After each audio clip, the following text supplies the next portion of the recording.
Reading D&D Aloud with Ben Riggs and Dr. Scott M. Bruner.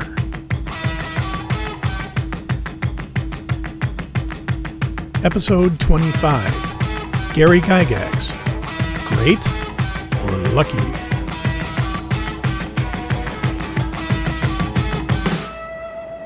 Ladies and gentlemen, boys and girls, welcome once again to Reading D&D Aloud with me, TT role-playing game Gadfly, Ben Riggs, and with me as always is the one, the only, the man, the myth, the legend, the weapon of mass instruction, Dr. Scott Bruner. Good morning. Good morning, everyone. How you doing this morning, Scott? I am excellent. Have you had breakfast yet? No, I usually have that right after we record.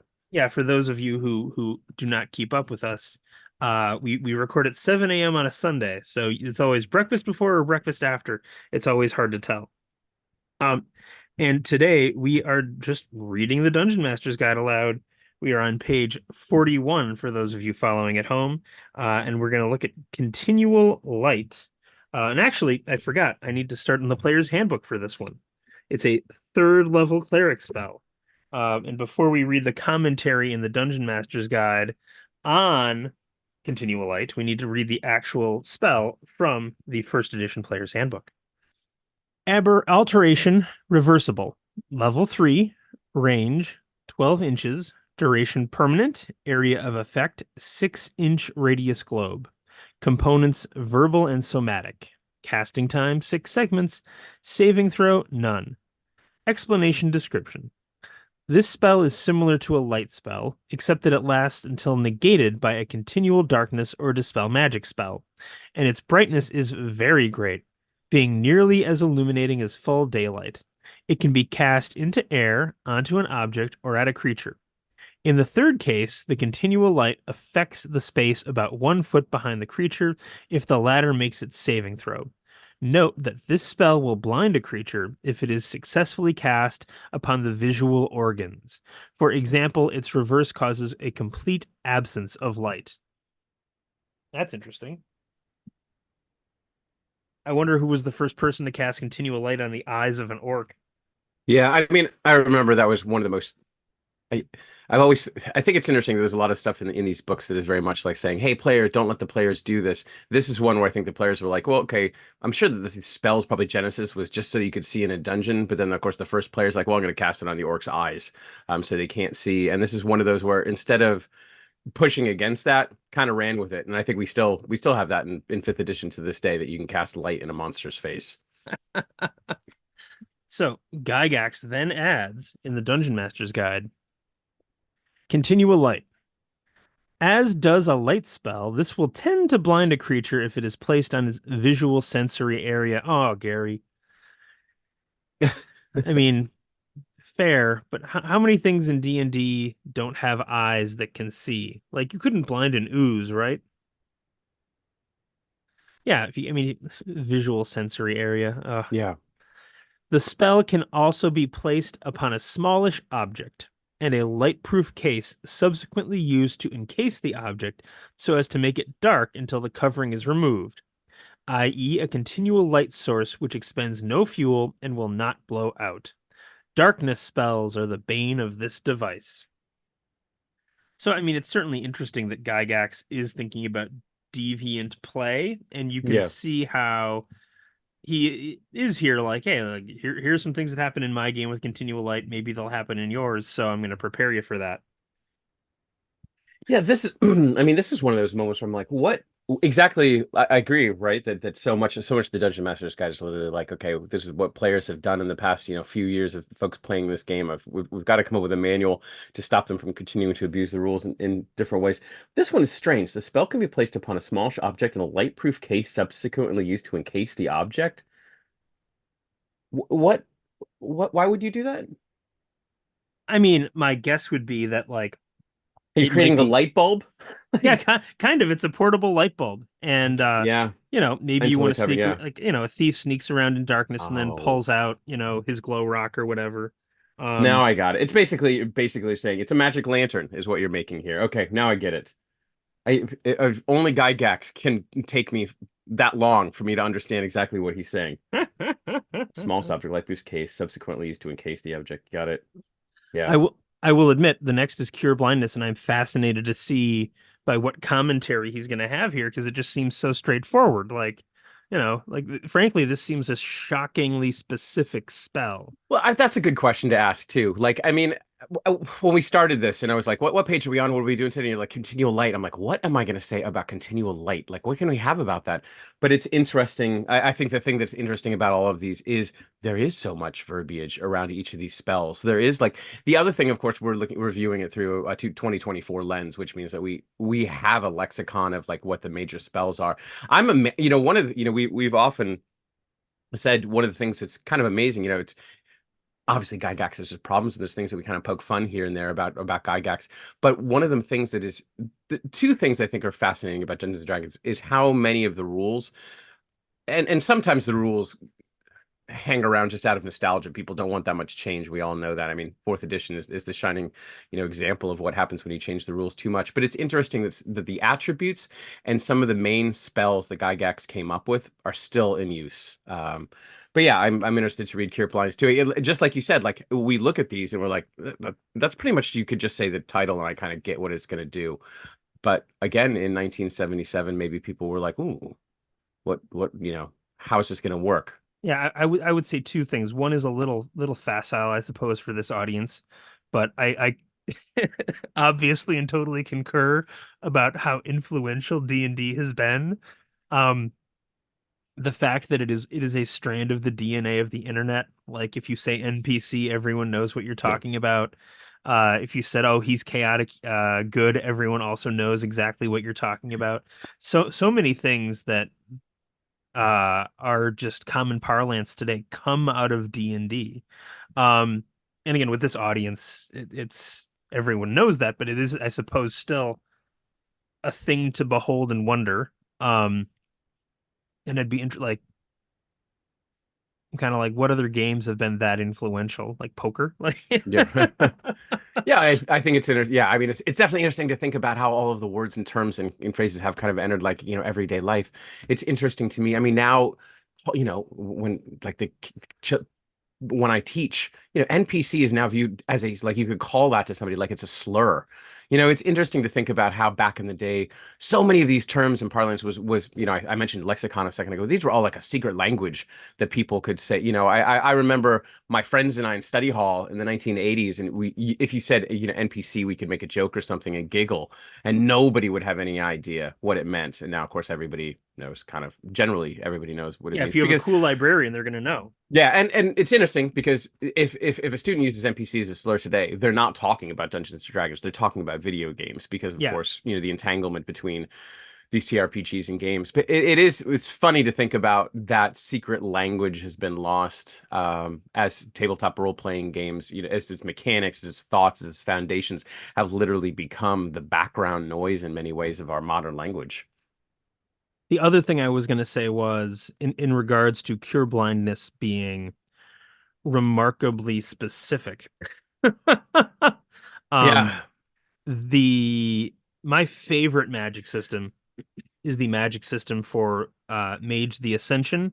I don't know about Mage the Awakening, which was the child game that it birthed, but in Mage the Ascension, magic was the whole universe was divided up into magical spheres, matter, mind, entropy, and you would gain levels in those domains, and as you did so your power over those domains increased. So for example, if you had matter, you might be able to at some level change a bookcase into an AK-47.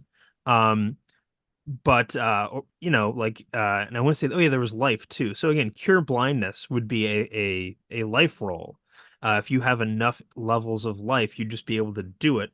You might also, if you have life and matter, famously, you might be able to change a vampire into a lawn chair at a relatively low level, which is why the game is absurdly overpowered and it's a ton of fun. watching these new characters turn vampires into lawn chairs.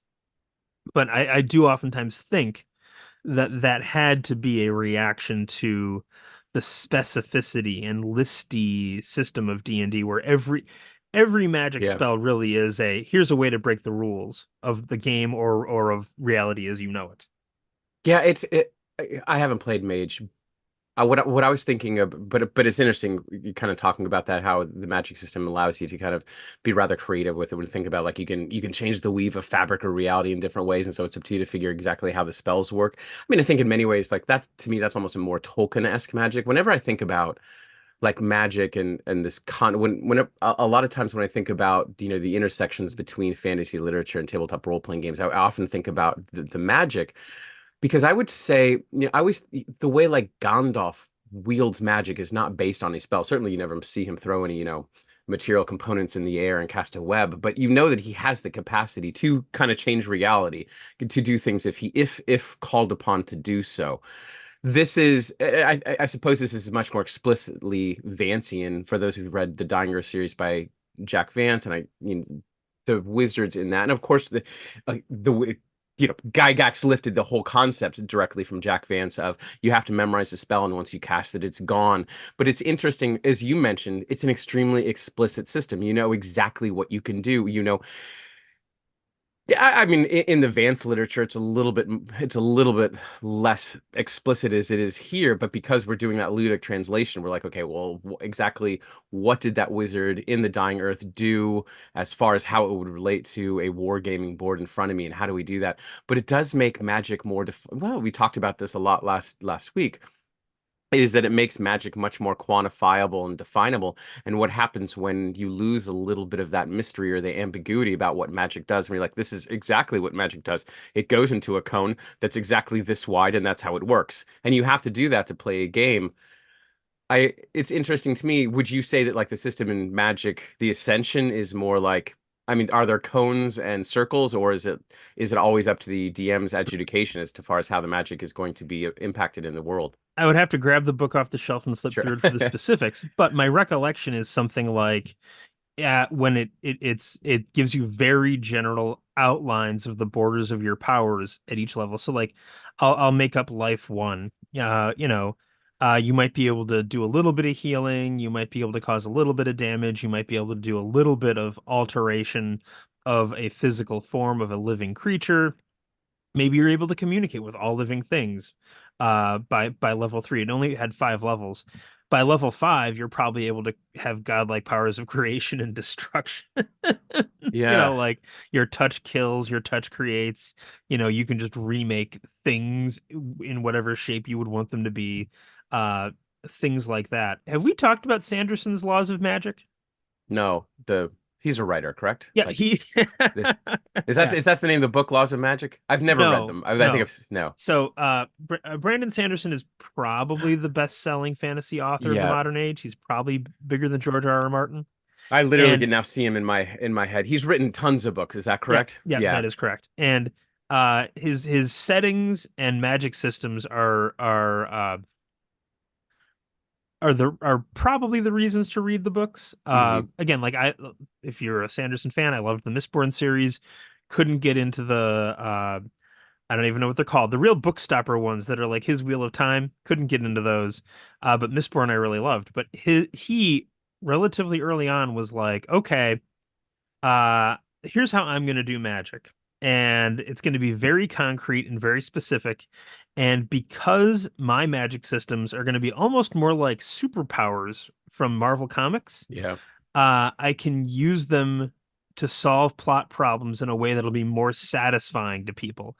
Like if Gandalf magicked every problem in Hobbit and Lord of the Rings, we would hmm find it to be very unsatisfying. But because Sanderson is like, here's exactly how magic works, um, it is satisfying. So and I feel like we're kind of walking right up to the edge of his laws here, and they're very short. So I'm just going to read them right now. So Sanderson's first law of magic is: an author's ability to solve conflict with magic is directly proportional to how well the reader understands said magic, which is what I was talking about just now. Sanderson's second law goes like this: uh, limitations are more important than powers. So the significance of the limitations of Superman are in many ways more interesting than the powers of Superman. Limitations are what kind of drives plot. And Sanderson's third law, expand what you already have before you add something new. And it is interesting to me in the context of D&D where, again, Gygax is so specific in what magic does, and he probably needs to be in order for it to start. Like, I don't think you could have Mage the Ascension if D&D hadn't been there 25 years Yeah. beforehand with Yeah, a you couldn't do it long in list of spells. 1977. Yeah. I completely agree. Right. It couldn't have been the first one.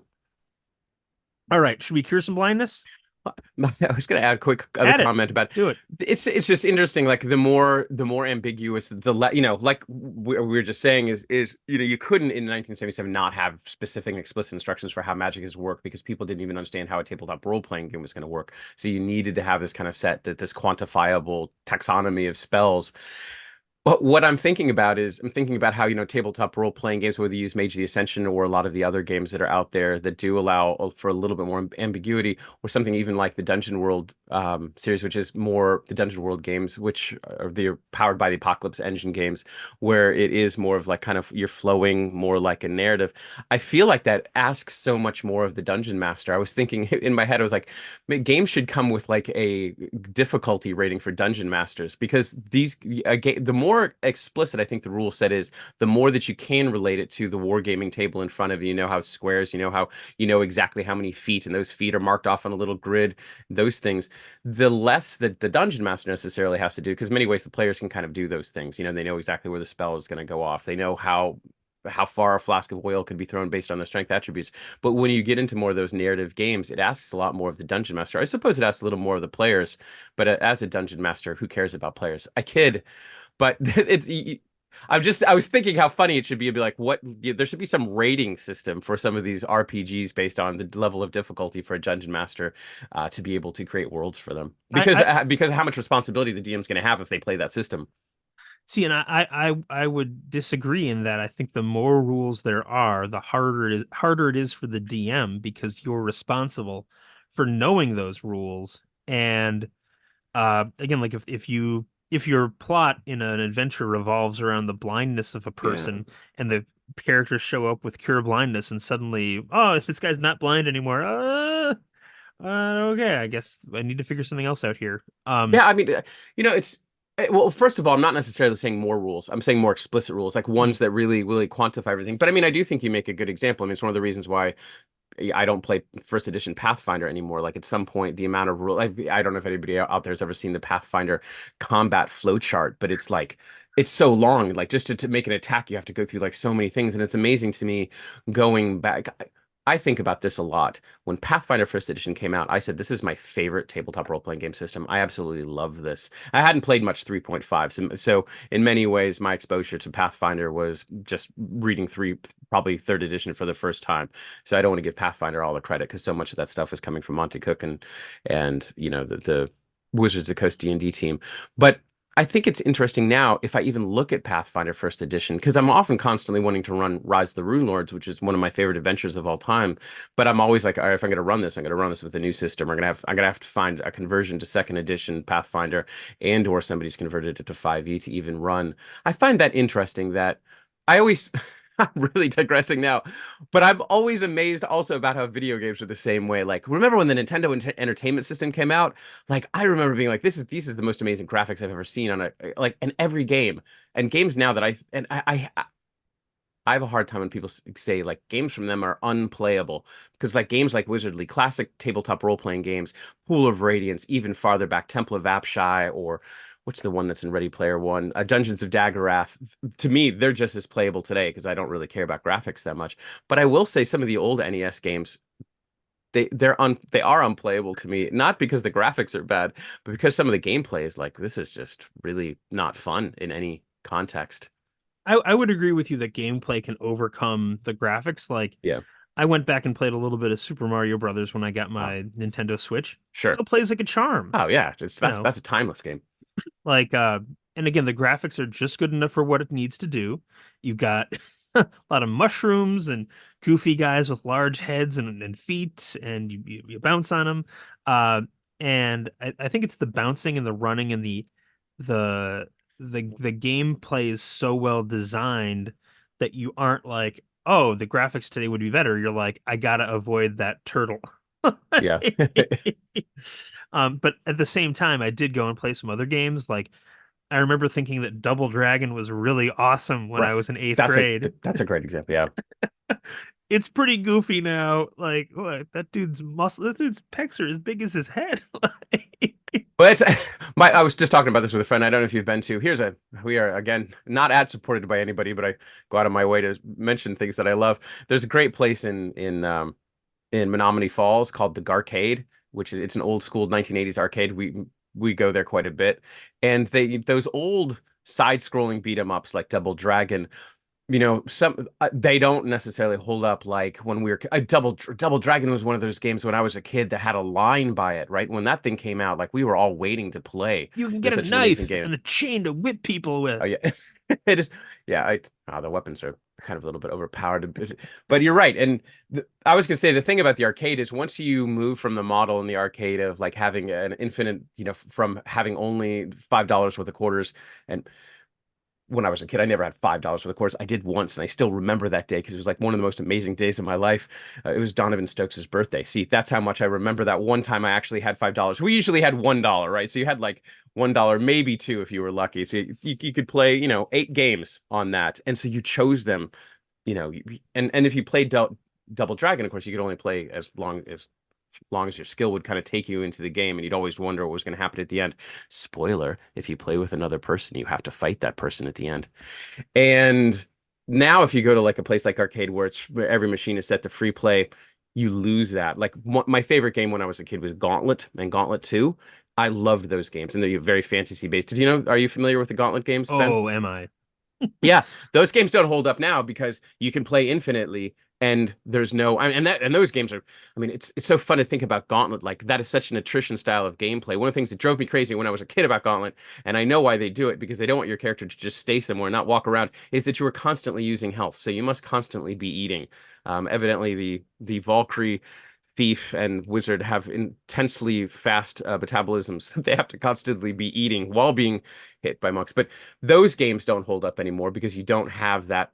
Well, bringing it back to what we said about Brandon Sanderson about limitations. If you didn't have the limitations, there's no ambition really in Gauntlet necessarily to move around. I suppose you got to get more gold and get your higher score, but you've got to constantly be moving in that game. So with an infinite amount of quarters, those beat 'em ups don't hold the same allure they did. Man, Gauntlet. Like it was fun. For some reason, again, I haven't thought about this probably in 20 years, but my freshman year at Boston University, they had like a 1997, late 90s Gauntlet video game, and I would go down and I would like probably plug $1 into it every day. Yeah. During the weekdays when I was there, and it was a delight every time. And it is so strange to go back and think about how the impact those games had. And again, the graphics and sometimes the gameplay, man, they just don't hold up. All right, should I read Cure Blindness? No, because I want to stay on this, but I want to move from video games to tabletop role playing. I just want to ask one question, then we can get to Cure Blindness. Which the more we say Cure Blindness, the more I'm like, man, doesn't it have some like religious problematic religiously? Is that a word? Problematic nature. As soon as you say Cure Blindness, I'm thinking of a particular. But yes, that person. And that was their main power, right? One of those things. But here's my question to you: is I'm like, did he have to memorize that spell every day? Did he lose his spell slot? How many lepers could he cure before he had to like take a long rest? But let's not get into that because we're just gonna get people upset out there. Can you think of, I've named, and I don't want to pick on tabletop role-playing game systems, but I guess we kind of have to. Can you think of any other tabletop role-playing game systems that, because of the evolution of the hobby and the way that we think about gameplay and the way and what we expect from a tabletop role-playing game now, both in ease of use, both in accessibility, but also in how we think how we now know they become more compelling for players and dungeon masters alike? Can you think of other games that don't hold up that you couldn't play? I suppose I could name a couple, but I'll tabletop role-playing games. Yeah, tabletop role-playing games. They were created like in the 80s or 70s or 90s. Jeez, my gosh, it's already 2024. Wow. What happened at the time? I mean, that we can't play because we're like, in the same way that we were just talking about Gauntlet or Double Dragon, where the gameplay just doesn't hold up anymore because we play other games that have changed what our expectations for what a game is. So on Friday at Barnes and Noble, I picked up Stu Horvath's book, the name of which is escaping me at the moment, and I'm trying to pull it up on Amazon. Monsters, Aliens, and Holes in the Ground, a guide to tabletop role-playing games from D&D to Mothership. Because and like I'd seen it online before, Yeah, and it's from MIT Press, which is doing really good work. It has an amazing cover, but I looked at it and I was like, I don't know if I need a book about tabletop, like all the tabletop role-playing games. Like, I feel like I'm such a nerd, I kind of know this. right. But then I was at Barnes and Noble and it was half off, and I'm like, okay, I'm not getting it on Amazon. Barnes and Noble, believe it or not, the fact that there's at least one big physical book chain is a big deal for us authors. So I'll buy it here. And like I started flipping through it, and again, just the games that I saw that I hadn't thought about in forever, like Talos Lanta. Um, Sure. Games that don't hold up.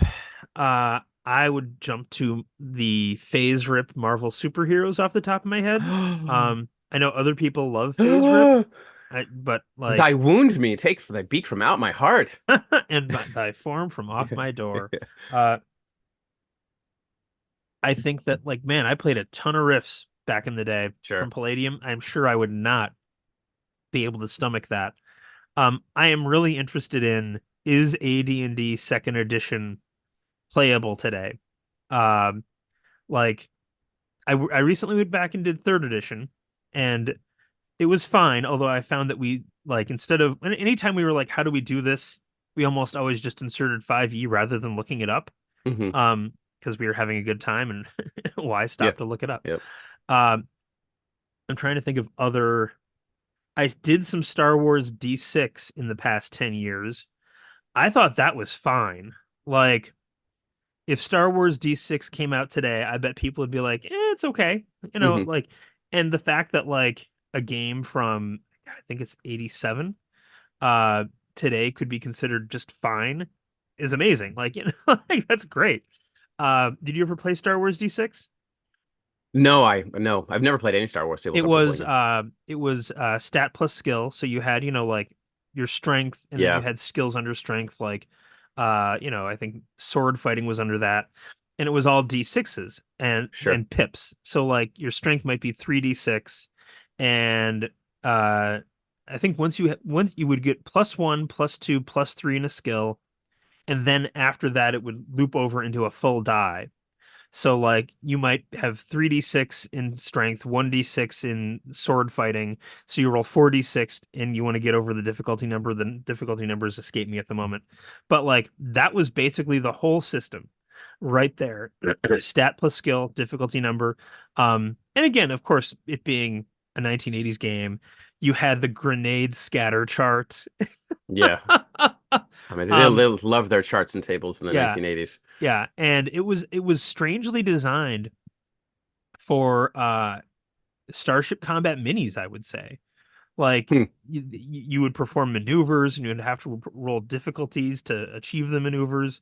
But it fundamentally worked. And again, there were some problems, like if you were having Millennium Falcon style combat and your character didn't have any ship skills, you're like, okay, I'm in the back with 3PO, so again, it wasn't perfect, but like I think it's aged fine. The Call of Cthulhu engine was essentially written in 79, 80, 80. The Yep. Call of Cthulhu engine today is the same as the RuneQuest engine from first edition RuneQuest. It's a skill-based percentile system, and it Hmm. still essentially runs. Like y- uh, it's one of those things where the earlier you get in a medium, the easier it is to make fundamental radical change. Sure. Yeah. Um, Or set expectations, or like, yeah, set the what the archetypes are going to be. And then, it's kind of like I was saying, we love strength and we love like the basic spells. Magic and missiles been around since the beginning. How much of that nostalgia? How much is that just because you were first, that's what everybody expects, and how much is it as good mechanics? Probably a little bit of both, right? yeah. I'm trying to think of other games from that era that I read or played. Um, Well, But yeah, I was gonna say there's a couple that come to. So I didn't play. First of all, I think it's interesting that you mentioned that there's stat and skill place in the Star Wars D6 system because I didn't know that. And I'm currently I've the last couple of years I didn't play very many role playing games in the 80s. I played Dungeons and Dragons, and that was probably it. We would sometimes read other stuff, but it's interesting for you to tell me the stat skill because there's two games that I do have played recently that use that same mechanic, and I thought it was actually a new mechanic. Both the Fallout system, I run Fallouts on Sundays, and I also have run the Quest of Yore, which I've run at GaryCon a couple times. Quest of Yore is fun. It's such a well-designed system. I kind of wish there were more adventures for it, more people had bought it. But it's basically the Pixar movie Onward. The two main characters in that are playing a tabletop role-playing game, and I don't know what company. It's like right behind me. There it is, but I don't see a company logo on it. Oh. grab it. Anyway, maybe we'll find it later. But that also has you decide what you're going to do. So it's like stat and skill based. If you're going to fight, you use the combat skill, but then you have to determine how you're going to do it, and it uses an adverb. So I'm going to I'm fighting quickly, or I'm fighting tactfully, or not tactfully. Tactically is Tactically. what the word is. Yeah, I like tactfully. I'm going to tactfully combat you. I'm going to do it with charm. But and Fallout does the same thing where you have to figure out the skill and then you have to figure out the attribute. It's interesting to me to hear that is actually from back in the day, which is really interesting because I like that as a mechanic for games that have more crunch. And oh my goodness, is the Fallout tabletop role playing game have a lot of combat crunch. And But I will throw out, I believe that the Stat Plus Still D6 engine originally came from the licensed Ghostbusters RPG, which was wow, designed by Greg Stafford, who was the RuneQuest godfather, sure, yeah. and Chaos, I think Chaosium founder. I'm gonna Google this right now to make sure I'm getting it right, but I'm pretty sure it was the Ghostbusters role playing game by Greg Stafford. But go ahead, and I just wanted to Well, shout out there's so many that directions origin I want to story. go. Yeah, the first thing I was going to say, but I have read a fair number. The two games that come to mind, and they're both Gygax pen about systems that I read. I wouldn't necessarily. Well, how? Oh my goodness! I mean, reading Dave Arneson's The Fantasy Game, I don't even know how it's unplayable unless you have so much knowledge of wargaming. I'm not trying to pick on Dave Arneson because I know that it was written in a time where most of the folks that were actually playing tabletop role playing games at the time did have kind of that background for tabletop role playing games. So they could understand the tables and charts that he was putting together and the level of math I might add that would be required to play that game. But I was thinking actually of two games. One, Cyborg Commando, which was probably unplayable then, and the other one is when Could you tell us who made Cyborg Commando? was Gary Gygax and was it somebody else? I think Frank Metzer, but Was it? either way, that was the I'm out of TSR and I'm gonna make a game that's gonna just blow up the world, and it's gonna be Cyborg Commando. It was and not. I I feel like in 2024, when we look back on Gygax's career, it's one of those moments where games like Cyborg Commander make you have a little bit of a pause on where was Gygax's genius? Because what is this that you tried to make? Ken? That is a great question I want to come back to briefly, but first I want to say the Ghostbusters TTRPG came out in 1986 from West End Games, and yet weirdly it seems to have been created entirely by Chaosium people. Sandy Peterson, who did Call of Cthulhu, Lynn Willis, who was a Chaosium stalwart for years, and Greg Stafford, who was the genius behind RuneQuest and Pendragon. Which brings us to an interesting question when we're talking about Gary Gygax versus other designers, where Gary Gygax, if he had died in 1980, I think that his work would have been done. I think that he had D&D in him, Yeah. and nothing he ever did after that was nearly as good or interesting.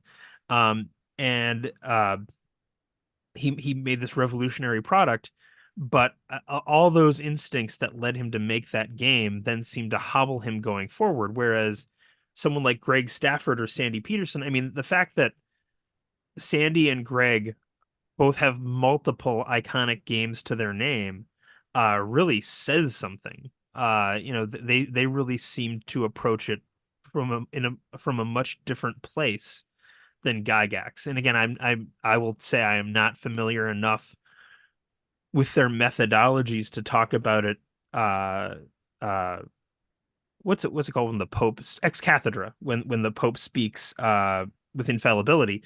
So I can't speak about it ex cathedra, but looking at the games, it seems like Gygax was always trying to pin down a universe in his rules and thusly ended up making a ton of rules.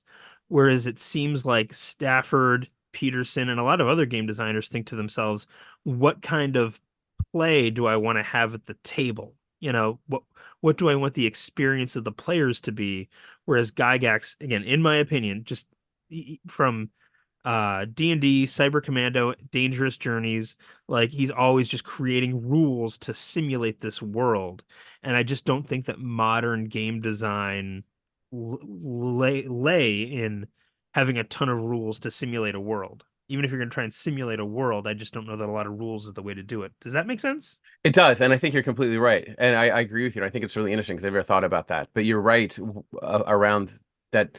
So many of the other game designers were thinking about how do we make more kind of interesting mechanics that make the game kind of more interesting, compelling in ways. While Gygax was like, how do I completely simulate, different styles of fantasy worlds? You mentioned Dangerous Dungeons. That was the one that was in forefront, and I've been on my computer now the last 3 minutes trying to find the PDF because it's like Mythos was the fantasy version of So it was Journeys. Dangerous Journeys, which was originally Dangerous Dimensions. Yeah, which, as we all know, was not, well, people don't know this, that game never came out originally because TSR, under the auspices of Ms. Lorraine Williams, sued the Gygax to not because if you put two D's together, it sounds too much like Dungeons and Dragons. And then didn't they want to change? Then they changed the name to Dangerous Journeys, but then didn't TSR just bought the game and I want never to released say it? that they then TSR sued again. I'm speaking without looking this up, but my recollection is that they then sued, saying the system was too much like first edition AD&D, and I want to say, gosh, was it GDW that published Dangerous Journeys? Do you recall? No, and that's what's driving me nuts is I can't find it. I have the All right, PDF of all the books because I read them. I'm gonna Yeah. pull up. I'm just gonna pull up Shannon Appleklein's book, and we're just gonna read this out loud because Shannon has it in there, and we'll get the full story.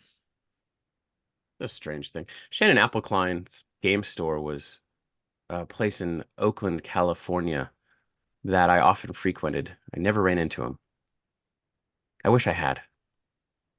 That game store is now gone. For the life of me, I can't remember what it was called. Let's see. Endgame? Was it called Endgame?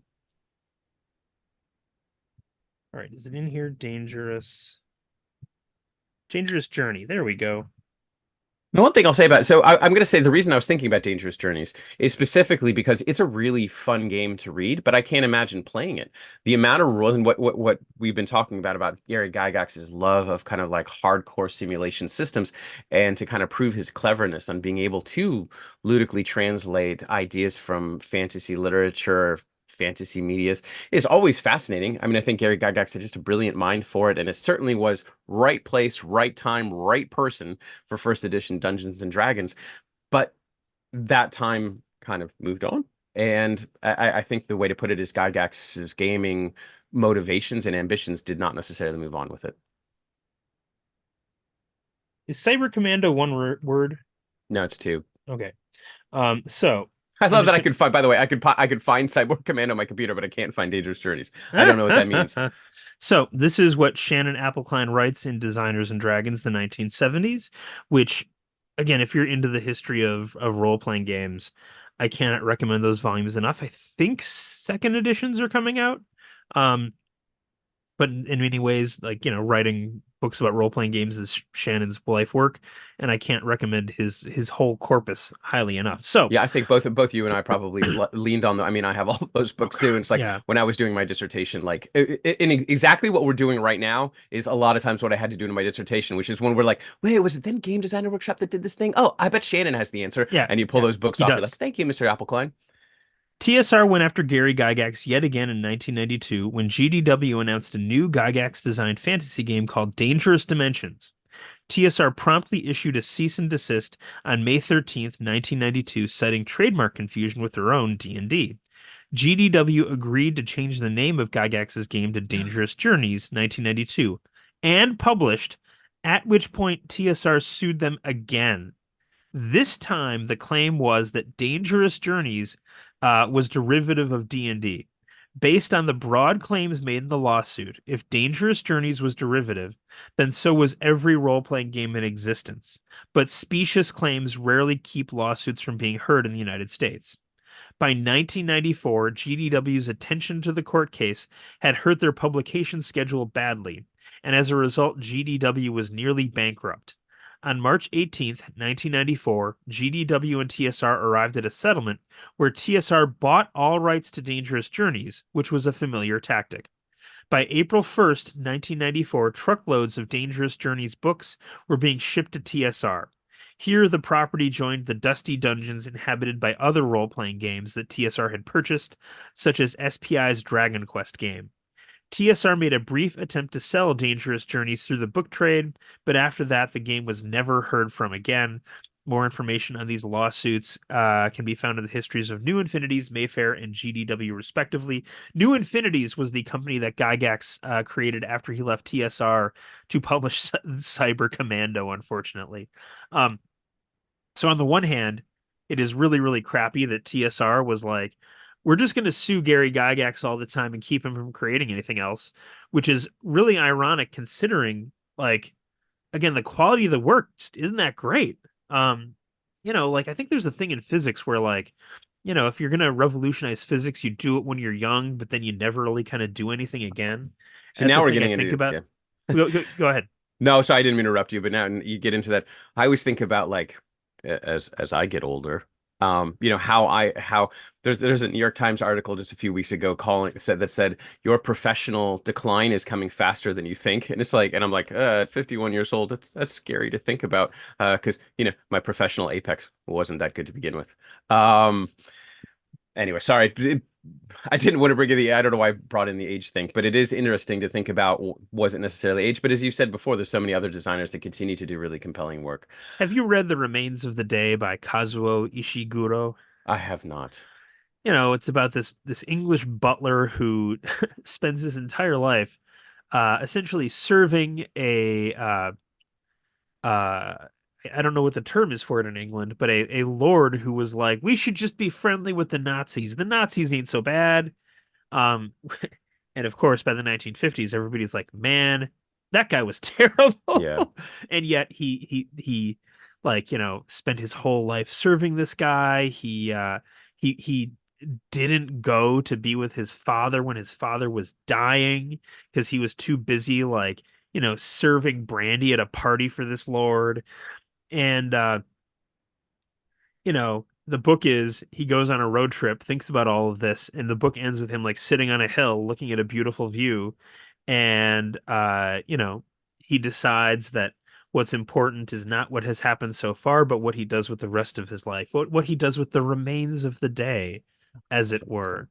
So I would say the same to you here, Scott. It is not what you have done so far, Right. but it is what you do with the remains of your day. Sure. So I was able to find. Go ahead. I was able to find. I just did the search thing. I don't know what folder I've kept this in my computer. It must be under my research, but I was able to find the Dangerous Journeys PDF, which I read during when I was writing my dissertation, and talking about the concept of, like, the direction that what you were talking about, the concept that in many ways games were going. In many ways, games were trying to be, tabletop role-playing games specifically, were in some ways trying to be somewhat more accessible. I mean, there are some strange experimentations at that. You've already mentioned the Marvel, which, by the way, is one of my favorite tabletop role-playing game systems, because that's really ambiguous. I always like the concept of, like, Spider-Man's strength is amazing. What does amazing mean? I don't know, but it's more than fantastic, which was really, really fun. But I would love, if you'll indulge me, I would love to read the table of contents from, this is the Mythos book of Dangerous Journeys. Look, if you had an introduction, I'd love to hear that too, but go ahead with the table of contents. Both are fascinating. But this gives you an idea of the direction that Gygax kind of went after Dungeons and Dragons, and it's notable because it's so much like the Advanced Dungeons and Dragons Dungeon Master's Guide, which we're supposed to be reading right now. Here you go, table of contents, editor's preface. Welcome. So I'm just reading. These are just the chapter headlines. Welcome to the Mythos game. What is a role-playing game? Game premise, game conventions, useful items. Okay. The Mythos Prime rules. Players section. So I guess we're going to do this in the same way that we do D&D. We're going to have a player's handbook and a DM's guide. Except I think they're all in this one book, maybe? Not sure. Chapter 1, creating your heroic persona. Number 1, determine socioeconomic class, SEC.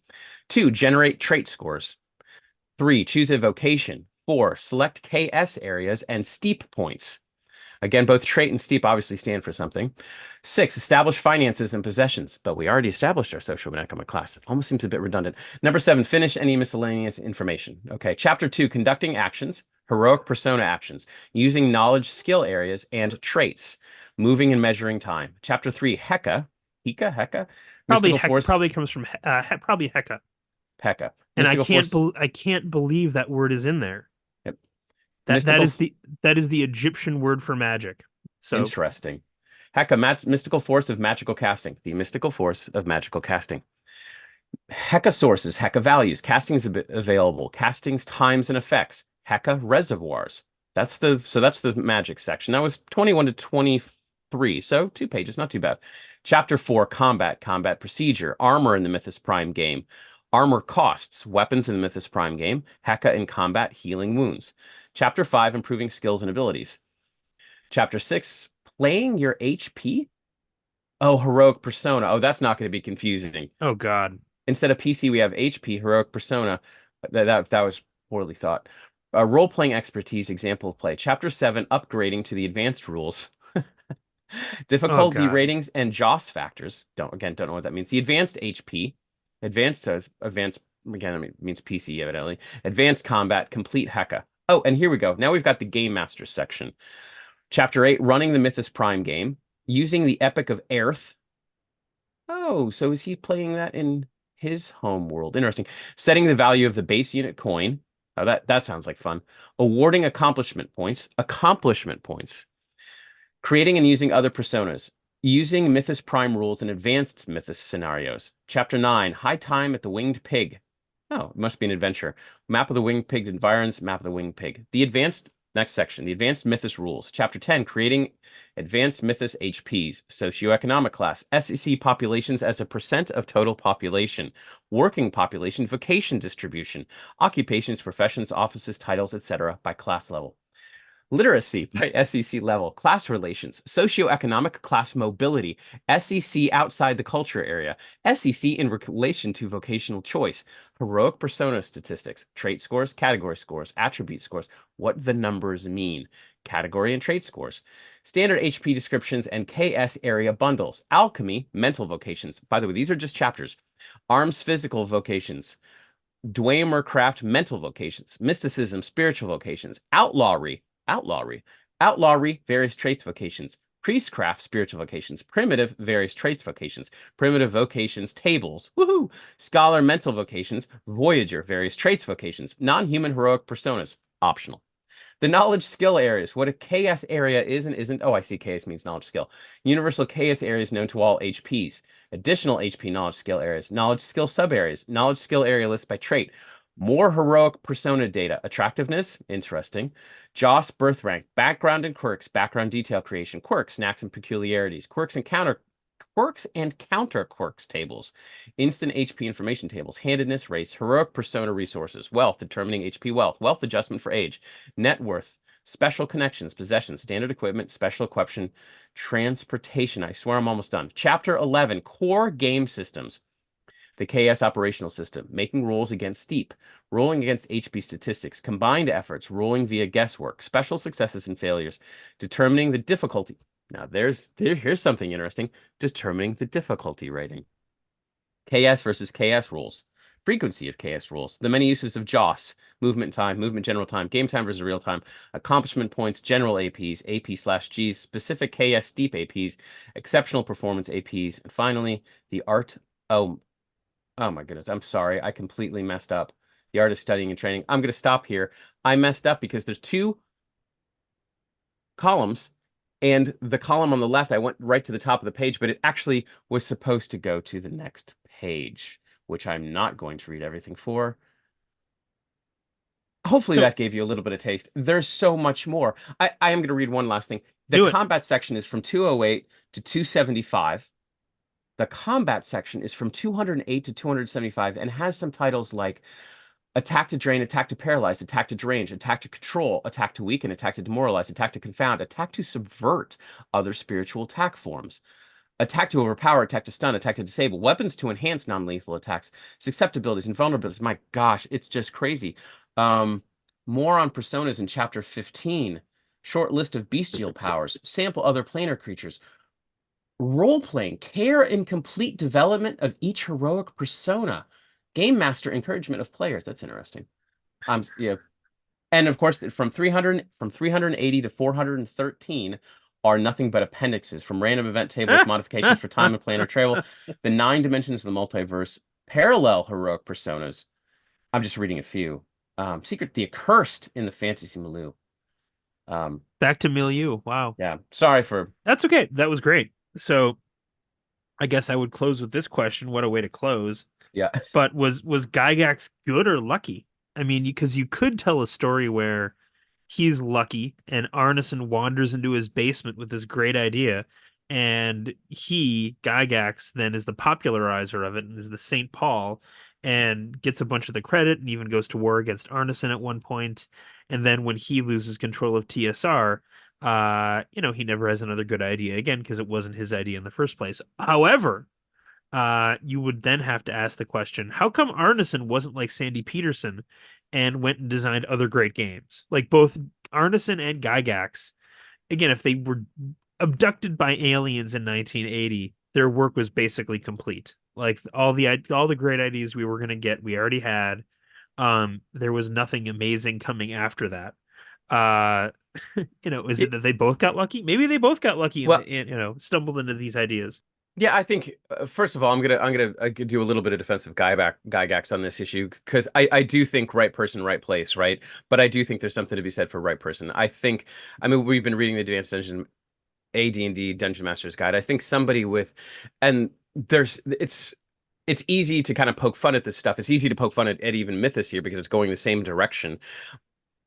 I've mentioned many times it's always fascinating to read Shared Fantasy by Gary Allen Fine because so many of like the initial players seem to, at least what they thought they wanted, was more rules and more simulation. That they wanted the games that really were leaning hard in that direction of like, we will give you a book that can simulate any world that you want to play. That's what people were looking for, even though that's probably not what they really wanted or wasn't that much fun when they actually sat down to play. So the fact that Gygax was leaning in that system may not have just been what he wanted to do necessarily, but is what he may have been responding in some ways to what he thought the audience wanted in some ways. And certainly what we think of now as Gygaxian is, I mean, it's fascinating that if I say Gygaxian to someone at GaryCon, they know exactly what I mean in some ways. They know what that lexicon is. They know the how the vocabulary sounds, all the different words. Milieu is just one of many that he often uses that sometimes we've had to look up as we've been reading it. But the passion and enthusiasm he had for that project to me are, and I don't want to use the word singular, but they're singular. I'm a big fan of Gygax's work, right? I'm so happy that we have these books. I'm so happy that he had the courage in many ways to put kind of his most, in some ways, it's like vulnerable and intimacy on a page. I mean, I know it's a work, not necessarily fiction, it's basically a rule set, but he's putting himself out there in many ways to say, these are my ideas. And there's a passion and enthusiasm for that project that I find extremely compelling. That again, in some ways we've lost as the game has become easier to play, maybe more compelling in some ways as far as the gameplay. The other defensive Gygax that I will make, and by the way, I'm not disagreeing with you because I think it did require absolutely the right person at the right time. I mean, he did get lucky. Like, this is the first role-playing game.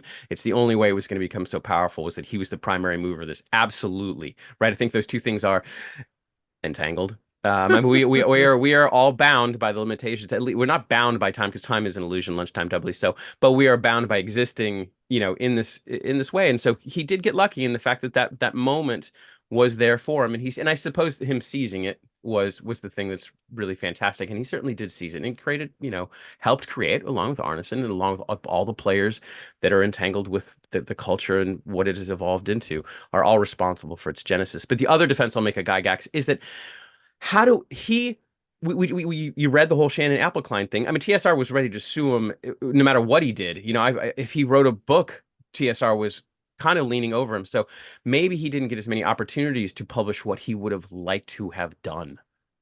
And I mean, I feel I think it was the exigencies of what he was going to publish after D&D.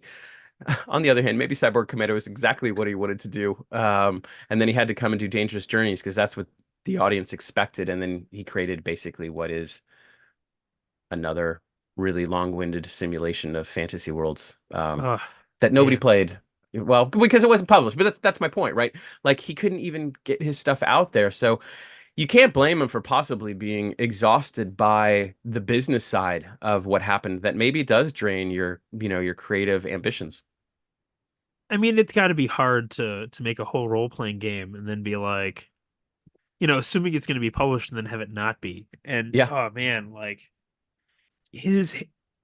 I would love to know how he felt about Lorraine Williams. Like, maybe Michael Whitwer has an answer to that somewhere, but it must just have been white hot rage, Anyway, we're winding down. So I'm going to say, hey, come support us on Patreon. There's a Discord. The podcast is on Libsyn, YouTube, Apple Podcasts, Spotify, everywhere that fine podcasts are found. And with that, I'm going to say I'm Ben Riggs. I'm Scott Bruner. Thanks for being here.